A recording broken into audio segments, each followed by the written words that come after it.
नमस्कार मंडळी, चला आज आपण पातोड्यांची भाजी बनवतो। त्यासाठी खोबरं, कांदा, लसूण, आलं आणि ही 2 हिरव्या मिरच्या खमंग असे लाल होईल तोपर्यंत भाजून घ्यायच्या। भाजून झाल्या काय मिक्सरच्या भांड्यात टाकून त्यामध्ये कोथिंबीर घालून बारीक पेस्ट बनवून घ्यायची। आता पॅनमध्ये 2 पळी तेल वाटण घालून तेल सुटेल तोपर्यंत परतून घ्यायचं।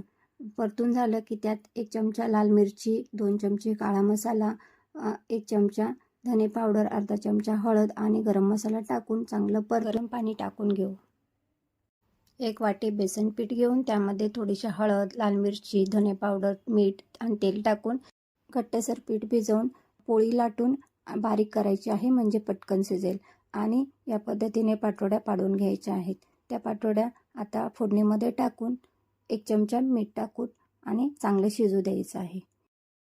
या पद्धतीने भाजी तयार।